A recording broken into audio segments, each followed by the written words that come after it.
everybody, and welcome to this week's episode of Attendance Bias. I am your host, Brian Weinstein. Today's guest is Ryan Thompson. He's here to tell us about Phish's show from August 10th, 1997 at Deer Creek. As we all know, the fall 1997 tour is the one that's better known, but there were a lot of quirks, idiosyncrasies, and highlights in the summer of that transformative year. 8/10/97 features all of this and more. When I listened to this show at Ryan's suggestion, I understood almost immediately why he chose it. Aside from the musical highlights, which we do discuss at length, the famed cow funk isn't all quite there, but you can hear the inklings of it. In addition, this wild and wacky second set makes this show perfect for attendance bias. It's one of those shows where the second set only makes sense if you were there.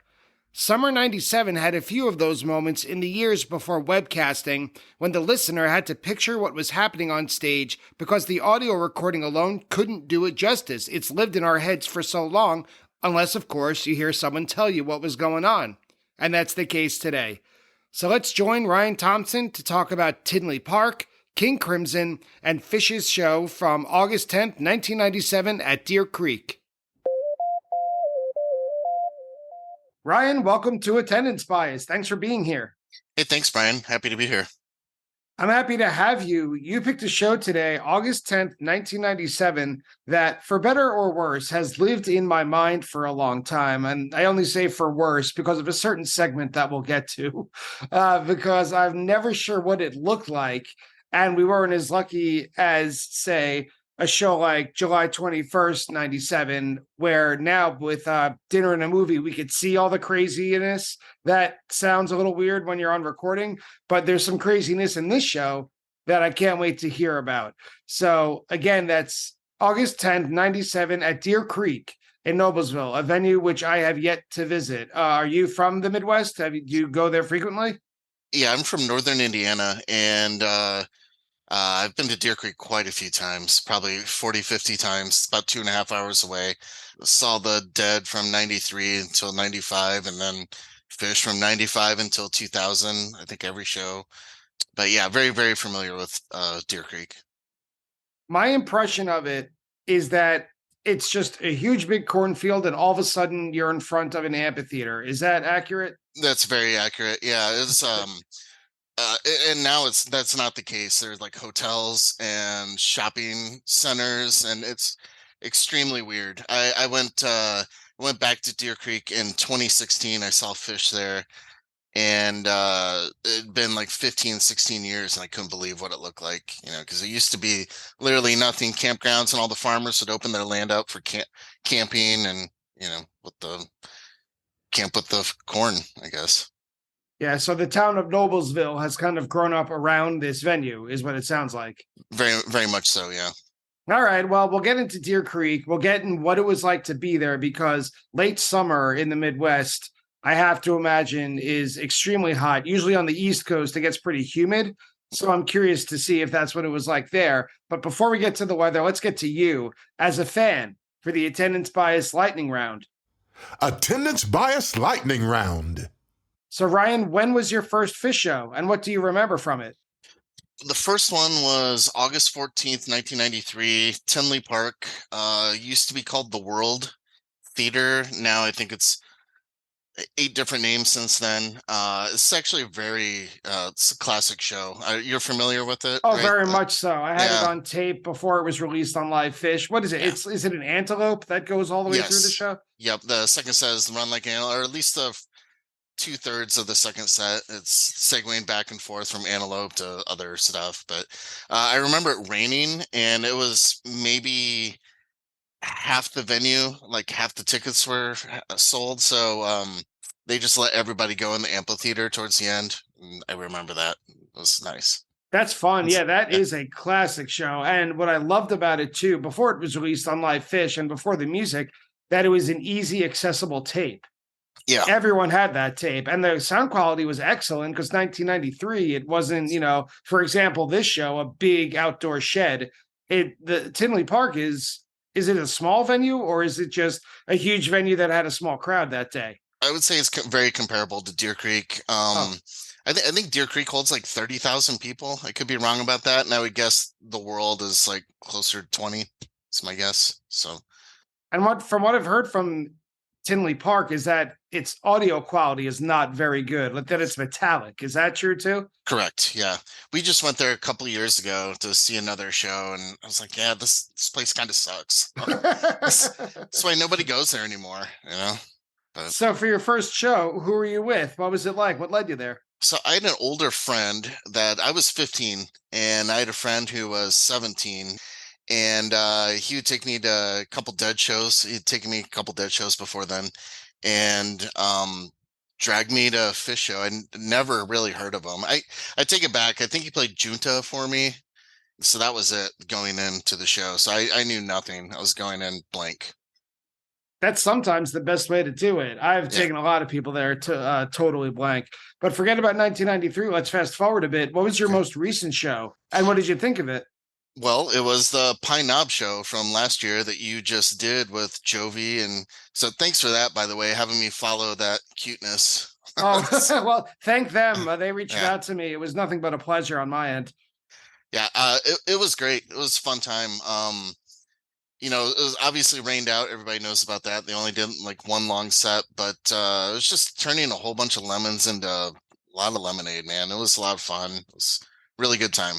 Ryan, I don't know if you have any, but if you do, what is your most controversial Phish opinion? Something you might say in a crowd that might get a little sideways looks. Oh man, I have so many. Actually, we'll get into one kind of in the first set, sort of, but I'll say a different one for now.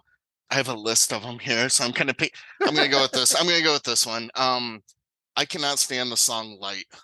I find it super cheesy. It sounds like a 70s like sitcom song. Like I imagine Mary Tyler Moore walking down the street when I hear it. But it always has a great jam to it at the end. So it's like I know how you feel about like Walls of a Cave, and I'm the same way. Get to the Silent Trees. That's how I feel about Light. Like, all right, just get to the jam because I really can't stand the song. Well, it might not surprise you when Phish came back in 2009. I felt the same exact way and continue to Yeah. about Light. It's grown on me a little bit. And I remember the first time I heard it, I think, was at Albany in November of 2009. They did like a Thanksgiving weekend 2 show at Albany. And I remember thinking, what is this? And it's like you said, the lyrics are very cheesy. It's a little too bouncy for me. Yeah. But it's the best jam. It was the best jam vehicle for like the first half of 3.0, basically. For sure. Yeah, absolutely. I've definitely opened up more to the Love and Light songs, but that one is rough. I can't get past it. If you had to get someone into Phish, if someone asked you, what should I listen to? I want to hear what you're into. What is one recommendation you would give them that's live and one recommendation that you would give them studio? I would go a live one and Billy Breeze. Solid. Yeah. Mid-90s peak Phish. Yeah. Yeah. Yep. What is your favorite post-show snack? So it's funny, like the last couple years we did the both 3 nights at Deer Creek, and right outside the gate at Shakedown, there was a guys doing falafel, and it was the best falafel I've ever had in my life. And I'm not a vegetarian, but it was incredible, and we got it all 3 nights after the show. But more than anything, just eat. You have to eat something afterwards, and so whatever it is, I mean, if it's a sandwich, crackers, whatever, get some food in you. I'm the same exact way. I've had guests on here who say that they're not hungry after a show, and I must eat. I must eat. Yeah, you didn't move enough then. Yeah, you need to burn some calories. Remember a couple of years ago, I think it was during a New Year's run, or it might have even been the recent postponed New Year's Eve run, the April 22 at Madison Square Garden. I felt so proud of myself because I bought ahead of time stuff to keep in my freezer. I live so close to MSG that I eat when I get home. And I had a Mama Celeste pizza, something I hadn't had probably since middle school. And let me tell you, man, Mama Celeste still makes a good post-show pizza. It's poison. You shouldn't eat it any other time, but Right. It's there for you when you need her. Yeah, well, there you go. And finally, what is the weirdest thing you've ever seen at a Phish show? Okay, so I have all right. Again, I have a couple. One Madison Square Garden, New Year's '98. I'm pretty damn positive I saw Conan O'Brien and Fred Savage right in front of me, but that's not so weird. But it was weird at the time. But it was. Let me get the date. December 2nd, 1999. The Palace Auburn Hills. My best friend and I are sitting. It's during set break, and in the corner of my eye to the right, I swear I saw somebody from the upper deck jump and land. And I turned to my buddy and I said, "Did you see?" And he's like, "A guy jump?" He's like, "I think so." And then the lights went down. So I have no idea if I actually saw that or not. So if I did in the corner of my eye, then that's the weirdest thing I've ever seen. And I assume the guy's okay. I don't I know. hope you didn't see that, to be Right. honest. Yeah. Right. Yeah. When was this show played? Well, today's show that you picked is August 10th, 97 at Deer Creek. This was part of a 2-night run. Is that correct? Yes. Those first of two. First of two. And this show was played toward the end of the 97 summer tour, which began in Europe in June. And then they came back for their American tour at the now legendary show that we just mentioned, actually, July 21st, which has been on Attendance Bias, by the way, with guest and co-host of the Helping Friendly podcast, Megan Gliona. But after Virginia, they moved west, but kind of stayed in the southern region, like southeast of the country, going to Raleigh, Georgia, then really going west, 2 shows in Texas, going way out west to Phoenix, to California, up to the Gorge, cutting back east to the Midwest. And then they closed out the whole tour at Darien Lake on August 14th with that wild show with Ken Kesey. And it was really odd tour routing, but it did lead to a musically bombastic tour. And of course, they buttoned everything up with The Great Went. So before this portion of the summer tour, the band played that Europe tour, the short ones, which has the legacy of kind of, I don't know if this is right, but it kind of provided the alchemy of combining Remain in Light, the Halloween album from '96, and fusing it with this idea that now they're in small European clubs, they could listen a little closer to one another. This summer tour was kind of when those two things came together, and it resulted in not just cowfunk, but like incredible patience, confidence, listening, and jamming, just straight improvisation. Like this tour was their time to introduce it to the majority of fans and capitalizing it before culminating in The Great Went. And then, of course, the fall tour. Mm-hmm. The way I think about it is Europe was kind of their awkward middle school phase of the summer of 1997, whereas the summer was like, now we're freshmen in high school. We could like really show off our stuff. Fall is, we're in college now. We could really tear shit up. And they just kind of, I don't know. 1997, I think it deserves the praise that it gets. But there's huge standouts on this tour, just summer '97, including Walnut Creek with the big lightning storm. Bob Galati, the drummer who joined on for 2 shows in Texas. Phoenix had this version of Gumbo. The shows at the Gorge with Harry Hood, Under the Stars. So this show was the first of 2 nights at Deer Creek, and it was almost the end of the tour. So where were you in the summer of '97? And what led you to this tour? Like, how did you see any other shows or just the Deer Creek? What was Phish '97 like for you? So, 96 was a very big year for me. I did the entire summer tour and I did a ton of the fall '96 and then also New Year's Eve in Boston. And so 97, I was gonna reel it in a little more, not do as much. And I ended up going to 8 that summer. So I did not do that. I went to quite a few. I think I started in Missouri and finished it out at the Great Went. Yeah, in the fall, then I hit like 8 more and then did New Year's again. So ended up being a pretty big year. And 98, I definitely brought it back down to earth and was like, all right, I can't do this anymore. 97 was a funny, weird, it was a weird year. See, I was a freshman in college the year before and was politely asked to leave because I just wasn't there because I did pretty much the whole fall '96 tour. So I was kind of figuring out what I wanted to do and try to get serious again, go back to school. So that's where I was, I guess. 19 years old. So if you got into Phish first in around 1993, in the summer of '93, '93 to '97, 4 years, but in terms of Phish evolution, that they may as well almost be two different bands. For sure. Completely different styles, completely different venues, or if not venues, size crowds and the types of crowds. I've heard a lot of fans in 97 who got on tour a little bit like around the time you did in the early 90s that they got a little bored with the funk because it was so repetitive. What was your reaction to hearing this new style at the time? I was pretty into it. I liked it. I mean, I love the early stuff, when they're pretty much a prog rock band, but I dig the funky stuff. And they kind of continued it into 98, and then it sort of became like an ambient thing, but I was there for it. I liked it. So 93, I only did that one show, and then 94, probably 5 or 6. And it just kept getting more and more. And then their first hiatus, I took a complete break from them. I was 22, moved to Chicago. I was really into checking out smaller bands at like bars because I could actually get into bars now, and and things like that. And when they got back together, I didn't see them again until 2014. So it was a 14-year, span of time there that I did not see them at all. That's pretty big. Do you remember what show it was that brought you back? Yeah, it was. I was living in Colorado, so it was Dick's. It was the second night of 2014, and it was a pretty good one. I really enjoyed myself. They opened with Free, and it was that like the feeling that I forgot line just like hit me real hard. I was like, oh, yep, like I'm in the right place. Yeah. So what has your attention level been since 2014? Are you kind of like me, like obsessively checking on social media all the time, or are you just kind of they come and go through your adult phase?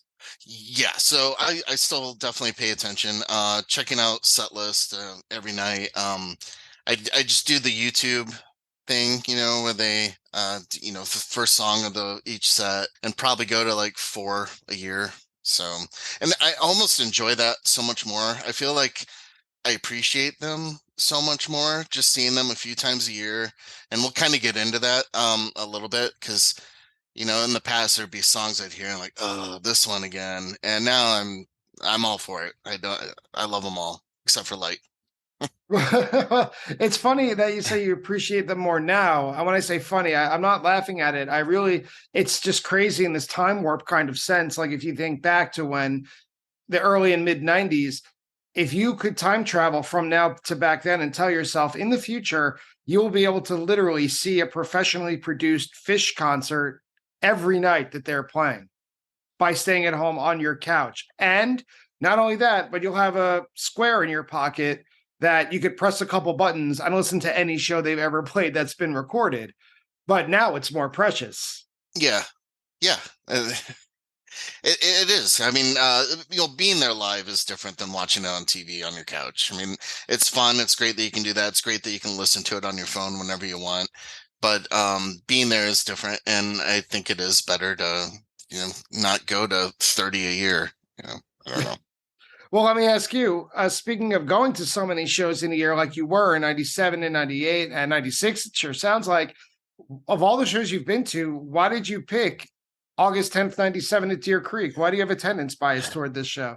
I think the main reason is quite a few of my friends from back home were just starting to get into them. And I did on this tour, I started in Missouri. I think it was like Missouri and then Alpine Valley and then to Deer Creek. I can't really remember. I don't have that in front of me, but we picked up a whole bunch of my friends who'd never been to a Phish show before and caravan down to Deer Creek and camped, and we partied and had a great time. And every single one of those people are like lifelong Phish fans now. So I guess that is like one reason. Like this is the first show for so many people that I know, and it's such a weird one that it just is always stuck out in my mind. And I remember shortly after the show, getting the tape, like after the tour. I think I got the tape of the show, I don't know, days after Great went, and just playing it all the time, especially the first set. We'll get into it. Everybody wants to talk about the 4-song second set, rightfully so. But the first set is, I love the first set. So I like the first set too. Let's get into it. Okay. Set 1. Set 1. opens with Bathtub Gin, and right away, before the band even starts playing, the cheers are just huge. Mm-hmm. They're huge. So compared to like Tinley Park, which you said is comparable in terms of its size and capacity, was this show, do you, at least in your memory, was it really crowded? Oh yeah. I think every time I saw them at Deer Creek, it was a full house. As maybe 95 may not have been, but since then, yeah, it was packed. All right, so you could tell. I mean, I always get curious back then to see if it was really that crowded or if there were just a lot of people around the tapers. But it sure sounds like there's noise in all directions. Mhm. And the band kind of futzes around with just random sounds and almost tuning up like the Dead would do. And Snare Fishman, drums. especially. Yeah, exactly. But then Trey starts the Bathtub Gin progression. And right away, once they start jamming, there's like a very pleasant melody. It's type 1, but it builds very much. And the vision I had is it's really easy to picture people like very pleasantly bopping their heads. This isn't hard rock. It's just very chill and like very deliberate building of energy. To me, it seems like it was a hot and humid evening, but is that in my head or do you remember? Oh, sweltering. Yeah. Okay. Yeah, dripping with sweat. Yeah, Bathtub Gin is one of my favorite openers. It's such a mood setter. It's like Bathtub Gin, Yamar, and like Punch You in the Eye are like three songs for me that just it automatically puts me in a certain mood. And this one definitely did it. And also like maybe it's the recording that I'm listening to because listening to it recently on re-listen, but it's like Mike's bass and then Fishman's kick drum at the beginning are just so like almost shake your chest. But yeah, this is a great version of Bathtub Gin, great opener. Yeah, it should be noted. I listened to the same version as you on Phish.in, re-listen, same recording, that it's remastered. That taping has come so far from Right. the late 90s, and especially audio design or audio editing, that we're very lucky to be able to listen to a show like this with the quality that we have. And yeah, that Bathtub Gin really lets us know what we're in for, sort of. There is some like funk. I wrote funk rage at around 11 minutes. It's not quite either, but it's both at the same time.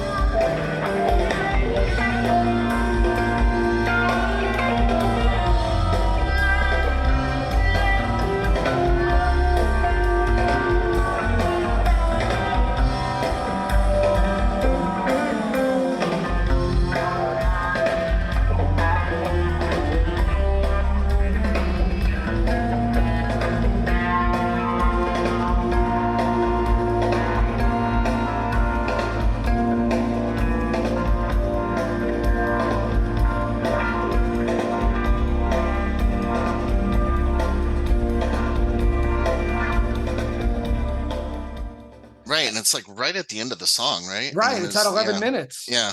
Yep. And the song, I think, is only like 13. So yeah, it's Correct. right as we get into the end, and it's a direct segue into Sparkle.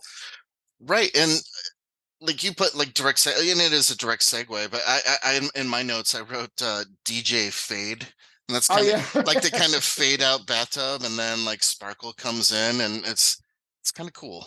Well, yeah, and that's how they do it. When they're in these big venues that probably have a tremendous amount of bounce back from the stage or the echo, they can just kind of play with that because they're a band that's so in tune with their sound quality that once they hear some like big mush of sound, they can just dig into it. And then Trey will start playing Sparkle, which is super fun. Yeah. And again, straightforward Sparkle. I mean, but it's fun. Yep, it's fun. And that's about it. It's fast, it's fun. But the next one is not just fast and fun. There's a little bit more to it. There's a little mustard on this, Down with Disease. Okay, so this interrupt you for a moment. Yes. This one of like my, I guess at the time, pet peeves is I felt like every single show I went to, I got either Down with Disease or Amaze. And I know people are like, I sound like a douchebag saying this, but I was so sick of both of those songs at the time.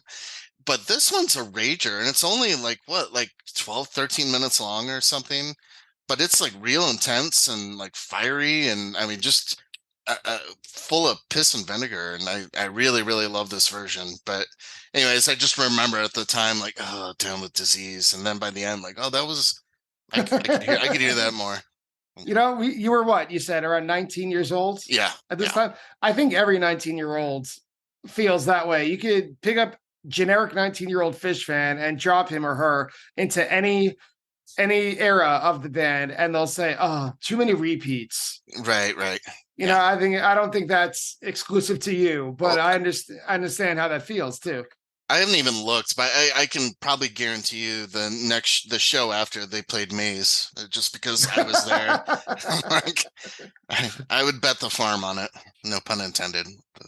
And I wanted to ask you this about Down with Disease specifically. This one, the jam starts around 4 minutes of the song. Like Trey doesn't even finish the last few notes of the Down with Disease lick. He just wants to get right into it. Mm-hmm. It's upbeat, it's peppy. It's kind of like an earlier Down with Disease. When I say earlier, I mean like 94. And then, wow, like shred rock, Machine Gun Trey, Call and Response. The band is already on all cylinders, and it's only the second song or the third song. And he turns the Leslie on at 10 minutes, and wow, absolute top notch. I said, this is what I would love to see. Mm-hmm.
Yeah, I couldn't agree more. Like I said, I was very sick of Down with Disease, but I immediately loved that version. So, and they land after Down with Disease into Dirt, which is again a perfect 97 cool down song. And this is a beautiful version too.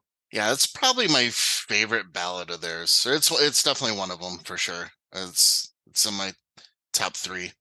And they keep it going with Cars, Trucks, and Buses, which is one of my favorites of their instrumentals. Even though it debuted in 95, it was played 17 times in 1997. So they got an itch for Cars, Trucks, and Buses that year. Mm-hmm. Yeah, I at this time discovered Medeski, Martin and Wood, and Cars, Trucks, and Buses always reminds me of Medeski, Martin and Wood. So yeah, I imagine I was really excited to catch that song. I think they played it like maybe 2 shows before even, maybe in Missouri. I don't know. I feel like I saw it a few times in that like 8-show window there that I saw. But yeah, I like that you mentioned Medeski, Martin, and Wood. I first heard about them a little bit after, obviously, you did. I was more in the late 90s. And I always wish that John Medeski would play more piano, as opposed to organ, which is kind of his trademark. It's not a criticism. Sure. But I hear what you're saying in terms of the arrangement, in that Page is very much on the piano in this Cars, Trucks, and Buses, and most of them. So I was just wondering, how does this jazz song play at Deer Creek, this 30,000 person venue? It's fine. It fits. It works. I think Cars, Trucks, Buses works in any venue. I don't know. I think they can play it in a little club or MSG or wherever. I think it works. Were you on the lawn, or were you in the pavilion? In the lawn. Yeah. Anymore, I always like the lawn at Deer Creek. It's I think only 2 shows ever I was in the pavilion. And they keep things kind of quiet. I thought this was an interesting little trio of songs: Dirt, Cars, Trucks, and Buses, and then Billy Breathes. Yeah, it's odd, isn't it? Yeah. I mean, I know when you said you loved this first set, I kind of like it for the song selection. It's very listenable. That, and then also, in my opinion, I think there are two kind of all-timers in this set, and we'll get to that later. But so that's really kind of, why I love this set. But yeah, it is kind of weird with Dirt, Cars, Trucks, Buses, Billy Breeze, kind of all in a row. I don't remember that being weird at the time, during the show, but listening back, it is kind of, I don't know, kind of slows things down for quite a while. I just get this summer feeling. Like I was almost able to feel this show by listening to it. Mm-hmm. And I know that doesn't really make sense literally, but just hear like Dirt, Cars, Trucks, and Buses, Billy Breeds, all the way from the Bathtub Gin. It just, I could picture summer tour. Like Mm-hmm. that's what this show says to me. That's what this set says to me, that this is what summer tour is in a nutshell. Mm-hmm. Just the feeling. The sun's probably starting to go down soon after Billy Breathes. And after Billy Breathes, you talked about all-timers. I would have to guess this Split Open and Melt is what you were referring to. Correct. Yeah. This and even the song that closes the set is one of my favorite versions. But the Split Open and Melt is definitely in my top three. For kind of personal reasons, probably my first one or my favorite one. One reason I was there and I saw it, but I had just gotten into King Crimson right before this, and literally 2 weeks before the show at a record store, I bought Lark's Tongue and Aspic and had no idea, I knew nothing about it. And then they, we'll get into it with Split Open Melt, but they totally jam on Lark's Tongue and Aspic for what, like 2-3 minutes, I think.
Are you familiar with King? With King Crimson? My extent of familiarity with King Crimson was when I was a freshman at the University of Buffalo. I remember getting to pick out my classes, and because I did all right with some AP classes in high school, I had some room in my schedule that I could just play with the schedule and add on some credits just so I could graduate, a little quicker. And I remember at UB, MUS 265, the class was History of Rock and Roll Music. Mm-hmm. And I'm like, well, this is a no-brainer. They have that class. I'm going to take it. And the professor was a huge, huge fan of King Crimson. So I remember him playing 21st Century Schizoid Man for us. And I thought, oh, that's cool. And I listened to them for a little bit, and I didn't stick with them for too long. There were too many jam bands, and it was too easy to go see all of them because I was in college. And so I know of them. I am aware of their influence, but I don't really know what Lark's Tongue and Aspic was until I saw it on here, and then I had to do it in retrospect, look it up, and then listen back to the Split Open and Melt. For anybody that's not familiar with them, I would say if you like Evil Phish, the mid-70s King Crimson is pretty much Evil Phish sounding to me. So check them out. Yeah, and there's a big chunk of them right in the middle of Split Open and Melt. The jam, by the way, that starts this, it's at 4.5 minutes. It's already this twisted backwards tone. Yeah. with dissonant melodies. I mean, even though the band stays on point, you talked earlier about the quality of this recording. Split Open and Melt might be the most beneficiary of that remixed recording.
I agree. I absolutely agree. It sounds wonderful.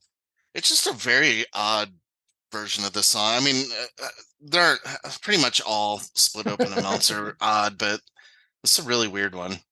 And yeah, it just gets weirder as it goes. I mean, towards the end of the song when they kind of some of them are like kind of dropping out, and I don't know. It's an interesting Split Open and Melt. Well, yeah, I had that too. That I think it's around 10 minutes that like Fishman and Mike are still connected to Melt, but the rest of the band, like Paige and Trey, are just kind of going crazy on it. And about 10 minutes, Fishman drops out. It's mostly his cymbals. Everything comes in. I wrote completely fucked up quote in my notes. And I thought this is probably for the fans twirling or crouched on the back of the lawn. Right. Yeah, absolutely right. That's exactly what it was for. Yeah. Yep. And the bottom, you said, drops out at 13 minutes. I know Mike takes his turn to lead. It's almost like everyone got their shot in this Split Open and Melt.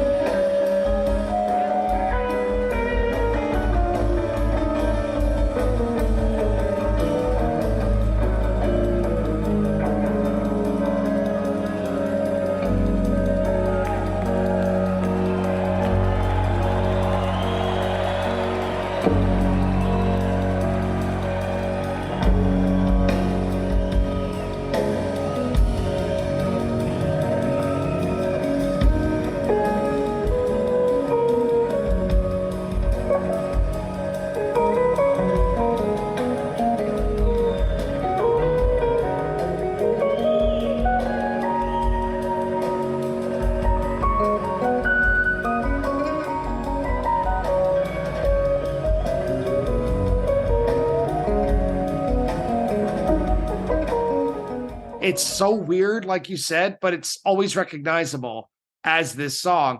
And in addition to the King Crimson teases toward the end, there's very obvious teases of Third Stone from the Sun, the Jimi Hendrix song.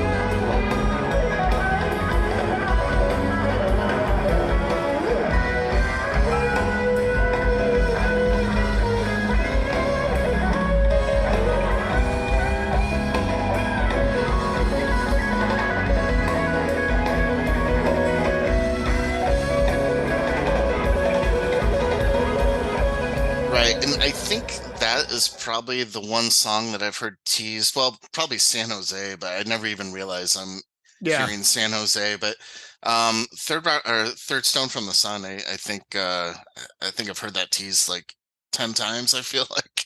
Probably. Yeah.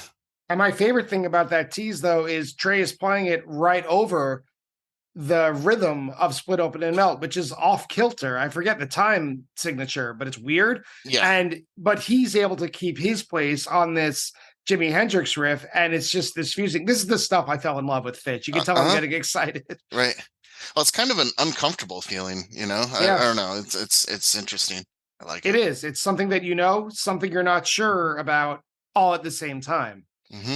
And there was a huge long ovation from the crowd. Like, it seemed like you guys knew you heard something special. Absolutely. I know I did. I mean, I couldn't believe that they were teasing this song that I just discovered like 2 weeks ago, and I felt like I was in like some secret club or something. I don't know. It was pretty cool. So I was extremely happy. I do remember that vividly. And they follow it up with the ballad, another ballad, but this one I actually like. I'm liking more and more. And oddly, guests on Attendance Bias are picking shows where this is played, even though it's only been played 6 times. They play Bye Bye Foot is what I'm speaking of. Yeah, in your notes, I think you put like sounding like kind of Pink Floydy, which I agree with that. But I would really like if, I mean, I love Fishman, but I would really love if maybe like Page sang the song and they brought it back, like somebody with a better voice. I don't know. Yeah.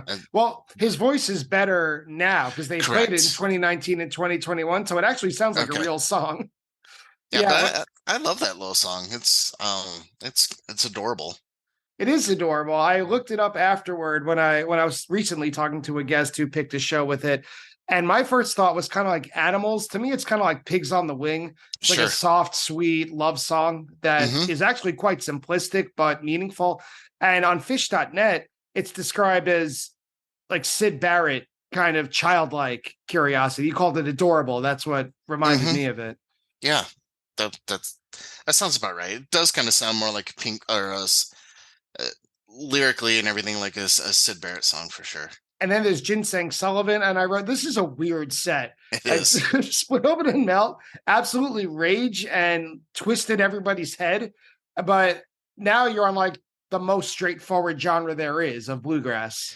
The one thing I remember about this song is one of my friends who I introduced Phish to at the show was really into bluegrass, and he kind of got me into bluegrass. And when they did the My Muddy Water Mississippi Delta home, he just looked at me and was like, woo! And I was like, yes. And he was hooked from then on. So I think Ginseng Sullivan made him a fan. And how often do you get to say that? No, never. No. So you were the Sherpa at this show? You were like the guy who knew the guys? Sort of, yeah. There were a few of us that had been to quite a few, and then like 6 or 7 people that hadn't been to any. So I was one of the Sherpas. Yeah. And they closed the set. We're already at the end of it. Like I said, this is like a perfect nutshell of Phish 97. This is, I'm with you, man. This is a beautiful set. They close with Harry Hood. And talk about summer 97. Harry Hood is the song that might be emblematic of that tour. Yeah, I agree. This is one of my favorite Harry Hoods ever. I mean, it's all subjective, so whatever. But for me, I love this version. But that's why you're here. Yeah, right. And I don't think it's just because I was there. I really, really love this Harry Hood. There are parts of it that I enjoy. I mean, of course, I love it. It's Harry Hood. But right when the jam starts, there's like no resemblance to Harry Hood. They like all drop out, which I know is their technique. Right? You got to start somewhere to get anywhere. And it's just Fishman's cymbal and his rim shots. But then by 10 minutes, it's like they're just about getting ready to peak and they're not. Right. And they go back. I was so happy you brought up a show from 93. They go back to like one of my favorite jamming styles that they do. I don't know how else to say it. I call it the cat and mouse jamming. It's like, it's almost like Trey and Fishman are just kind of chasing each other, but never catching one another. And they just kind of repeat and loop. There's like, it's the tension part of tension and release. Correct. Yeah.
No, when you sent me the notes and I read that, I was like, oh, I think you nailed that. Like that was a perfect way of saying it. Yeah. And Phish.net calls it that it reaches a near transcendent peak, closes the first set in brilliant fashion, practically in capital letters, hose it. So when people talk about that, this is Phish.net's checkpoint when you say a hose. What were you thinking in the at the end of the set? You must have had your mind blown. I did not want them to walk off the stage, but yeah, it was. I knew at this point, like, this is going to be one of my favorite shows I think I've ever gone to. A lot of it was just because people that I brought, all of them were floored. I mean, they loved it, so I was happy about that. You don't want to bring somebody that's just uncomfortable the whole time. Of course. Yeah, it was just a great representation of them at that time in that year. I mean, you have it bookend with Bathtub Gin and Harry Hood, which is always great, and then that monster split open and melt. I was loving it, and then Trey got really silly when they're getting ready to walk off stage, and I listened to that tape so many times. I used to like have it memorized and would remember, like, we'll be back in exactly 15 minutes. Set your watches. Don't get caught in the bathroom. It was really funny. And well, that's kind of his MO. And I think someone on the pod recently said something like, when Phish gets into a joke, they just have to overdo it. Like that's right. The way they do it. They can't just say it, laugh, and move on. They just have to keep doing it. And yeah, anyone listening to this set or this show, highly recommended that. We'll be back in exactly 15 minutes. Set your watches. And I think it should be noted that in the late 90s, you couldn't set your watch to when a Phish show would start and end. These days, you kind of know once they go on stage, all right, it's going to be 8:10 to 9:30. They're going to on at 10:15 to 11:20. Show will be over by 11:40. Like, you couldn't do that back then. Correct. The set break could be an hour long. Right. Yeah, you're absolutely right. Yeah.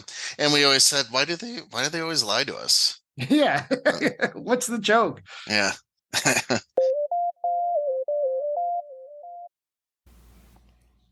Hi, everybody. Brian here to welcome you to the set break of today's episode of Attendance Bias. First, thank you for listening. And second, just a quick reminder to tell you that even though Attendance Bias comes to you for free, it does take a lot of work and it does take quite a bit of money to keep the lights on here at production. So I just wanted to ask a small favor if you could support the podcast in any number of the following ways. If you could leave a review or a rating of it on whichever podcast app you use. If you could spread the word, telling a friend or someone you think may be interested in it about it. Or probably the most concrete way is to go to www.buymeacoffee.com/attendancebias and donate however much you can financially to help with the continuing costs of Attendance Bias. So thank you again so much for listening, and I hope you enjoy the second half of today's episode. Set 2. The second set opens with Cities, and it's automatically exciting to me to see a 23-minute Cities. I got to be honest with you. I had the first set of this show once I got to college, once CD burning and an Ethernet connection became the greatest part of my life. And I had it, but for some reason, because you could only fit, I think, 50 minutes or 60 minutes on a disc, something got cut off, and I think I missed this Cities. And what a crime that is. Because listening to it now, I feel like I've missed out on a really important part of Phish Summer 97 jamming. Also, I feel like I didn't really know this song as a Phish song at the time. I mean, I know they used to play it like in the 80s, and then they brought it back in Europe, I think. And I don't know if they played it in the US before. I don't know. I feel like this is the first time I had seen Phish play it. But I did have the Talking Heads Fear Music record, so I did know the song, but it is way different than the Phish version. Yeah, it doesn't sound like that. I just remember like not knowing what it was, and then like it was like after the first verse, like, oh, like it's a Talking Head song, guys. So again, you're the man, you're the Sherpa. Right.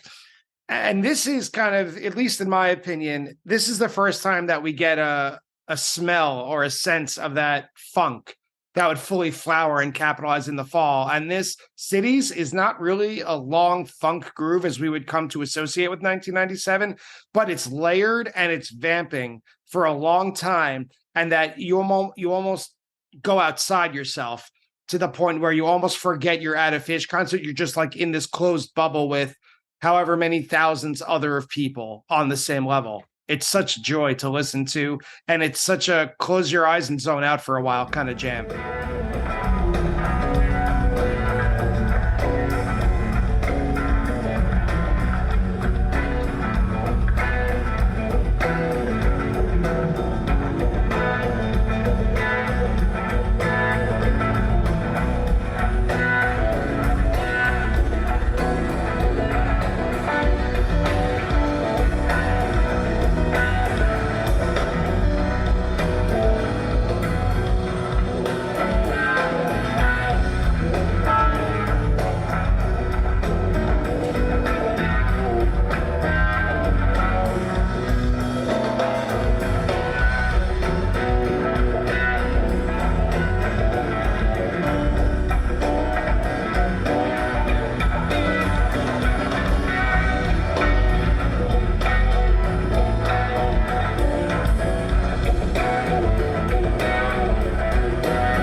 Yeah, it really is. And like you said, I mean, this is what led to Fall on 97, really. I mean, this sort of thing. They were doing it in Europe. I feel like when the summer, they kind of backed it off a little, in the bigger venues when they first came back to the States.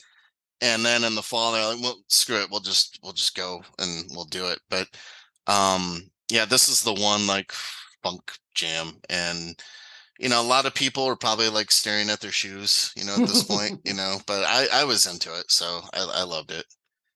And it doesn't just stay that kind of layered and funky. At about 15 and a half minutes, it moves to like this major key, epic sounding jam. We're pretty far from Cities, almost 20 minutes in. Mm-hmm.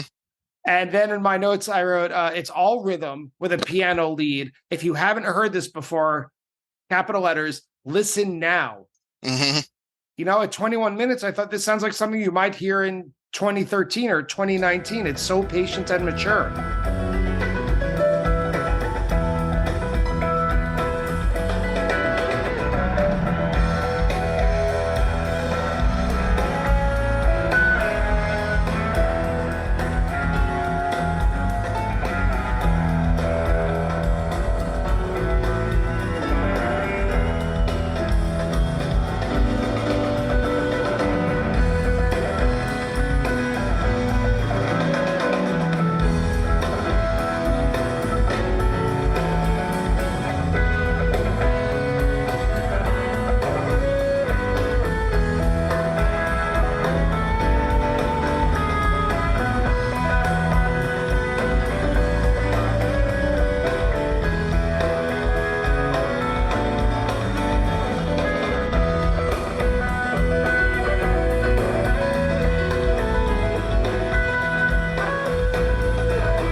Correct. Yeah. No, they were. Yeah. That's such a good way of putting it, and it's something that you didn't really get with their jams at the time. I think like in 95, 96, it was. I mean, there are examples, but you didn't get a lot of it. Now it's much more common. And after that beautiful Cities jam, to me, highlight of the show up to this point, at least. I love that Cities, man. Mm-hmm. But up next is Good Times, Bad Times with an amazing segue from the hard rock riff at the end of Cities to begin Good Times, Bad Times. And you can hear the crowd again, like the beginning of Bathtub Gin. The crowd loves it when they break into the Zeppelin song. Mm-hmm. And again, like my friends that didn't know Phish obviously all knew this song. So again, won over a couple of people, I think, with Good Times, Bad Times. But this, is this on the jam chart? This Good Times, Bad Times? I don't know, but it should. Yeah, because I mean, there's the theremin solo, which I kind of include I include that as like good times, bad times. Yeah, it is not on the jam chart. Yeah, okay. But yeah, it's an interesting one. They don't finish it. They don't bring it back. They just go into weird theremin spacey sounds, and it just gets really weird from there.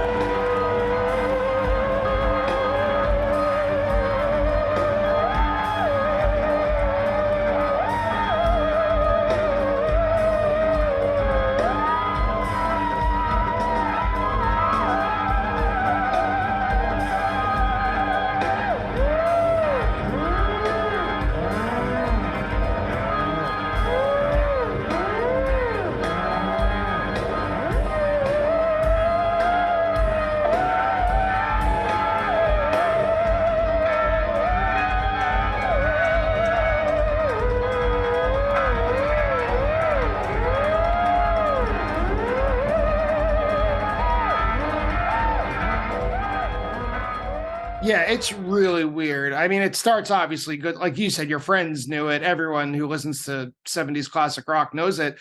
But rather than like usual Jimmy Page machine gun guitar that we associate with whenever they played Good Times, Bad Times, whether it's 1987 or 2023, they like get into this groove. They get into this melody at about 3 minutes and 20 seconds, and they're almost too in the groove to break out of it, even in Good Times, Bad Times. Correct. Yeah. Yeah, they just can't get out of it. You're right. Yeah. And yeah, like you mentioned the theremin solo, it sounds like Page is trying to get back to the coda, but instead we get a theremin solo with a big cheer. And this is where I wanted to ask you, and I'm glad that you picked this, because it goes from theremin to a rotation jam to Rocka William, which is one of only 5 times.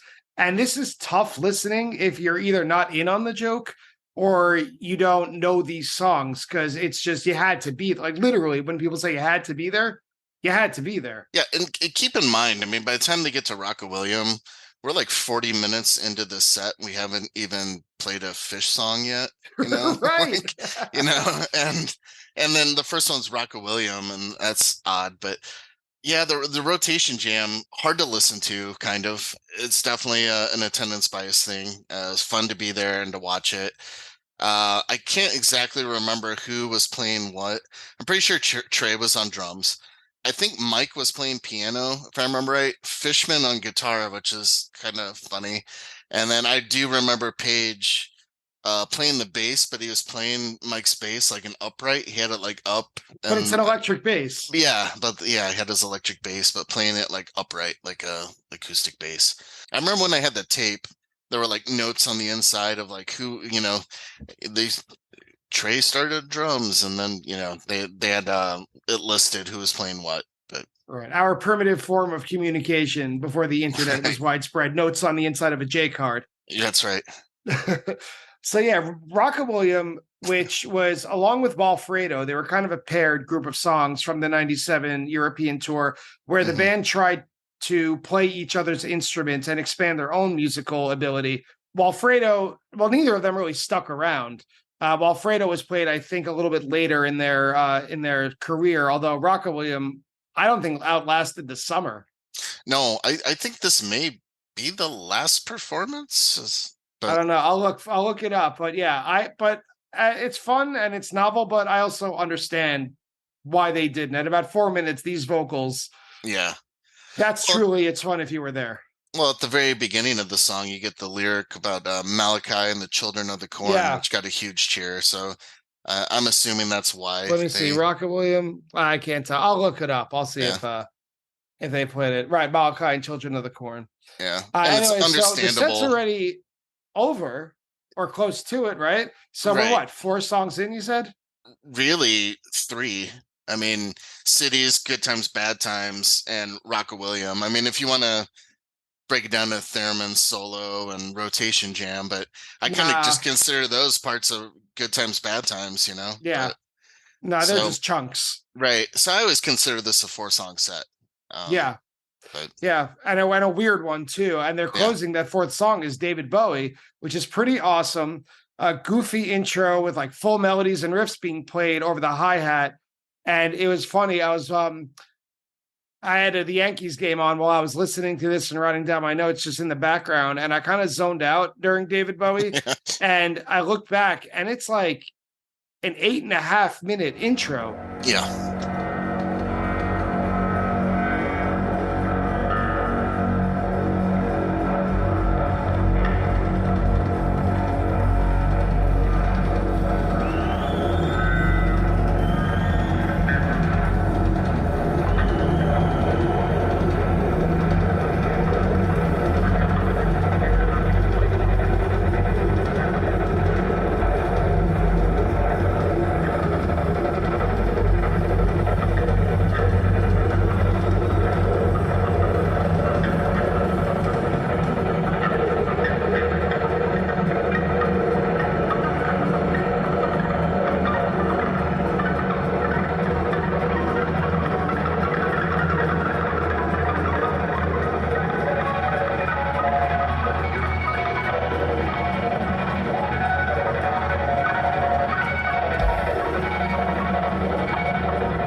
Remember when Bowies used to be Bowies, you know? Yes, Like, I yeah, do. and I don't know. I remember this sort of thing kind of frequently, where it'd be really long, drawn out intros, and especially if it was still like a threat of Maze being played, where you didn't know like if they're which one they were going to, and but yeah, this very long intro, and this Bowie delivers. It's a good one. I love this one. Yeah, me too. And it's a great close. I mean, you look at the tent poles of this set list, just in terms of high profile songs, right? Hmm. So just real quick, starting from the top, the ones that if I were looking at set lists, asking someone for tapes or trading, I see this one that has Bathtub Gin, Down with Disease, Split Open and Melt, Monster Version, Harry Hood, a 23-minute Cities, this ridiculous second set where nothing makes sense, and Hmm. closes with Bowie. That's an all killer, no filler show.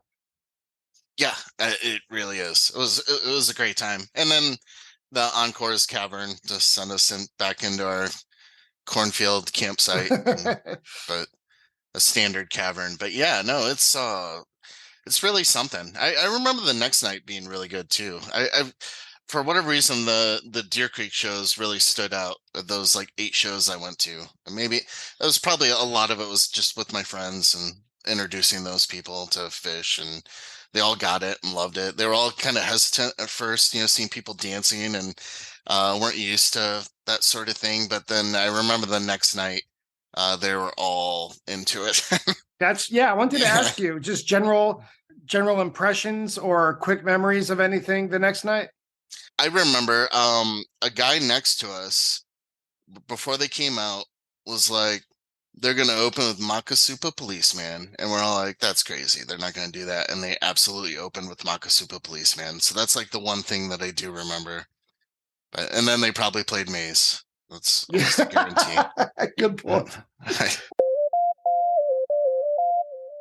But Well, Ryan, thank you so much for coming on to Attendance Bias and sharing your memories of a really great show that might even fly under the radar unless you were there. August 10th, 1997 at Deer Creek. It was a pleasure not only talking to you and meeting you, but also just talking about these weird idiosyncratic parts of this tour that Phish didn't continue, like their rotation jams and 8-minute Bowies and weird theremin solos. It's good to hear from someone who was there. So when you listen back to it, if you're just zoning out or skipping tracks, as we can do now, as mhm. opposed to on tape, you at least know you have the value of what it was like to be there. So thanks so much. You're very welcome.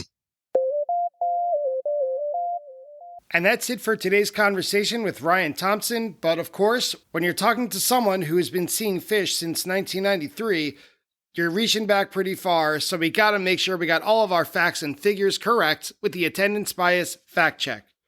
Attendance bias fact check. Ryan's first show at the World Music Theater in Tinley Park has a very weird second set.